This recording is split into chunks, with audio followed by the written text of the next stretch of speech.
Break के बाद एक बार फिर आप सभी का स्वागत है। अगली खबर की तरफ रुख करते हैं।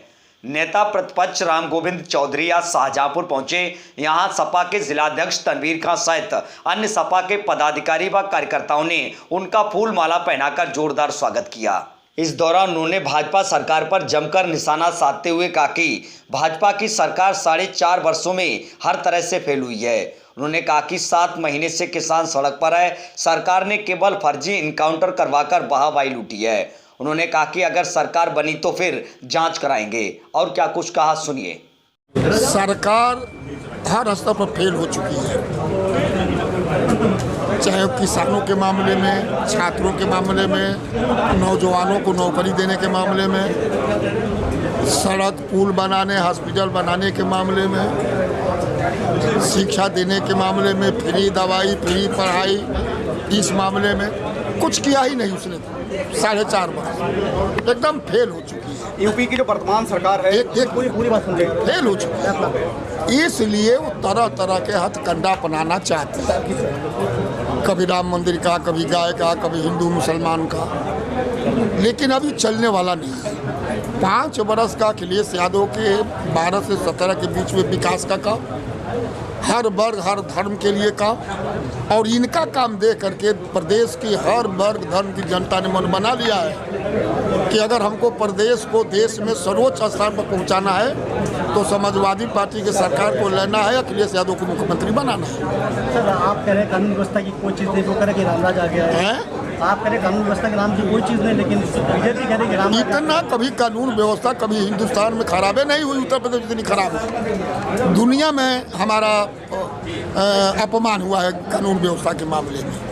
बेटी बहनों के अपहरण, लूट, बलात्कार के मामले में दुनिया में उत्तर प्रदेश 1 नंबर पहुंच गया। वर्तमान की यूपी सरकार जो अपराध को कम करने के लिए एनकाउंटर को प्रायोरिटी पर रख रही है। समाजवादी पार्टी की ओर से आपका क्या मत है, सही है एनकाउंटर या उस पर क्या प्रतिक्रिया है? बिल्कुल, मैंने विधानसभा में भी कह चुका हूँ कि 85-90% फर्जी इनकाउंटर हैं, मोस्टा मुसलमान और बैकवर्ड। तो आपकी सरकार बनेगी क्या, ऐसे मामलों में जांचें होंगी? जांच कराएंगे, इसकी जांच कराएंगे या दोषी को दंडित कराएंगे। ये तो हमारे राष्ट्रीय अध्यक्ष जी भी कह चुके हैं, मैं भी विधानसभा में कह चुका हूँ। चुनाव की उल्टी गिनती शुरू हो चुकी है। किन मुद्दों को लेकर के आप जनता के बीच जाएंगे? अभी क्योंकि 5 साल आपने भी बहुमत के पूर्ण बहुमत, प्रचंड बहुमत गुजारे थे, तो क्या कुछ खास मुद्दे होंगे? 5 साल में जो हमने काम कर दिया, अगर भारतीय जनता पार्टी 50 वर्ष भी रहेगी तो उतना काम नहीं कर पाएगी जितना काम अखिलेश यादव जी के सरकार में 5 वर्ष में हुए। सभी मंडलों को 4 लेन से उन्होंने जोड़ा, कम से कम 50 पुल बड़े बड़े नदियों पर बनवाए, कम से कम 25 मेडिकल कॉलेज बनवाए, फ्री पढ़ाई, फ्री दवाई, किसानों की फ्री सिंचाई, फ्री हॉस्पिटल में सभी चीज़ की जांच, एक्सरे, अल्ट्रासाउंड, यहाँ तक कि हर मंडल में किडनी का जो ये होता है डायलिसिस फ्री। अखिलेश यादव ने जो कर दिया उत्तर प्रदेश के इतिहास में किसी मुख्यमंत्री ने नहीं किया। हम उसी पर जाएंगे कि जो विनाश हमने, जो विकास किया माननीय मुख्यमंत्री अखिलेश यादव ने, और जो जोगी ने 5-4.5 साल में विनाश कर दिया उत्तर प्रदेश का, केवल जहर बोकर के हिंदू मुसलमान, गाय गोबर और राम मंदिर, और केवल न कोई विकास का न काम, न किसी को नौकरी, न कुछ, केवल झूठे बो। इसे पर हम विकास के नाम पर जाएंगे, अखिलेश जी के काम के नाम पर जाएंगे, काम फिर दिखलाएंगे। जनता खुद आकलन कर लिया है अखिलेश जी में और भारतीय जनता पार्टी की सरकारों में। नेताजी, एक सवाल है, जिस तरीके से लगातार मीडिया की आवाज दबाने की कोशिश कर रही सरकार, क्या कुछ कहना बदले की भावना से काम कर रही है? वो चाह रही है कि जो कह रही है वही आप दिखावे, वही आप कहें, उसके झूठ को आप सही कहें और उसके नाकामी को आप उसको सक्षमता कहें। कम से कम 100 पत्रकारों पर मुकदमा हुआ है, कई लोग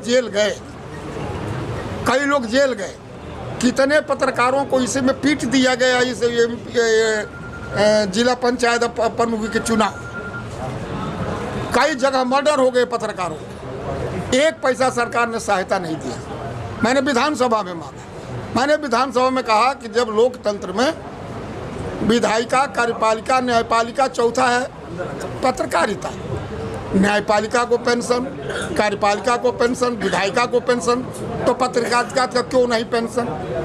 कोरोना काल में हमने कहा कि जैसे डॉक्टर और स्टाफ को आप मान्यता दे रहे हैं, पत्रकार को भी दीजिए, और हर पत्रकार को चाहे मान्यता प्राप्त हो या ना हो 50 लाख का सरकार पर तरफ से इंश्योरेंस कर बीमा कर दे उसकी। लेकिन ये सरकार कुछ करने वाली नहीं है। लोगों को मार करके, मरवा करके, झूठ बोल करके, आपस में लड़ा करके, हिंदू मुसलमान, अगड़ा पिछड़ा, दलित, ये सब करके केवल वोट लेना चाहते हैं। क्या मानते हैं तो क्या जिस तरीके से सच्चाई अगर कोई जगह दिखा रहा है तो क्या वो छापेमारी डलवाएंगे क्या इस तरीके से? अरे अभी छापेमारी हुई कि नहीं हुई, लेकिन इसका बदला जब 22 में अखिलेश यादव जी मुख्यमंत्री होंगे तो इसका बदला उन लोगों से लिया जाएगा। चौधरी जी टिकैत जी अब दिल्ली के बाद लखनऊ जाने की तैयारी में कह रहे हैं कि रास्ता रोकेंगे। नहीं, रास्ता रोके क्या करेंगे? देश की आज़ादी के बाद एक दूसरा आंदोलन हुआ जिसको हम लोग आंदोलनकारी थे। 74 में जयप्रकाश नारायण के अगुवाई में महंगाई भ्रष्टाचार विरुद्ध संपूर्ण क्रांति का आंदोलन।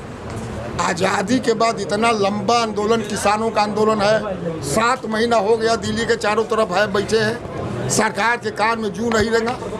3 कानून वापस करने की बात करते हैं, MSP को लागू नियम बनाने की बात करते हैं। ये कौन बड़ी बात है? ये सरकार किसानों की नहीं है, गरीब की नहीं है, नौजवान की नहीं है, मध्यम वर्ग की नहीं है, पिछड़े की नहीं है, अगड़े में भी गरीब लोगों की नहीं है, केवल ये पूंजीपतियों की सरकार है। और इस कोरोना काल में भी 4-5 घरानों के 10 गुना आय बढ़ गया और लोगों की आय घट गई। समाजवादी पार्टी कह रही है कि वो उत्तर प्रदेश में बिजली फ्री देगी, तो क्या मानते हैं कि आप आपके रास्ते पे चल रहे हैं? आप पार्टी के रास्ते पे चल रहे हैं? हम अपने रास्ते पर चल रहे हैं, हम किसी के रास्ते पर चलने वाले नहीं हैं। समाजवादी पार्टी खुद रास्ता बनाती है, रोज अपने गांव में अपने कार्यकर्ताओं के बीच में है। क्या सोनिया गांधी निकली है? क्या अमित JP नड्डा निकले हैं गांव में? क्या मायावती निकली है गांव में? तो हमारे अध्यक्ष वो इतना हल्का क्यों लेते हैं? हमारे अध्यक्ष अखिलेश यादव भी, जो सोनिया गांधी अपनी पार्टी के अध्यक्ष है, मायावती हैं, तो हमारे अखिलेश यादव भी, उनके कार्यकर्ता नेता ही इन लोगों को हरा देने के लिए काफ़ी हैं। निकले, अभी निकले हैं, फिर निकलेंगे। मुख्य विपक्षी दल तो सपा है ना उत्तर प्रदेश में? मुख्य विपक्षी दल तो सपा है उत्तर प्रदेश में? मुख्य विपक्षी दल है और ये भाजपा को हरा करके सत्ताधारी पार्टी बने। ये आखिरी सवाल है कि चाचा भतीजे का मिलन हो जाएगा चुनाव से पहले? अभी राष्ट्रीय अध्यक्ष जी से पूछिएगा। सर यहाँ की बात करें तो राम का बहुत बड़ा कार्यकाल रहा, क्या उनके परिवार को इस बार मौका मिलेगा चुनाव में? अभी बात होगी राष्ट्रीय अध्यक्ष जी से। अगर खबर पसंद आई हो तो खबर के लिए अधिक से अधिक शेयर करें। अगर आपने अभी तक हमारे चैनल के लिए सब्सक्राइब नहीं किया है तो तुरंत सब्सक्राइब करें, साथ ही घंटी वाला बटन दबाने के बाद ऑल बटन जरूर दबाएं, जिससे कोई भी खबर आपसे छूट ना जाए।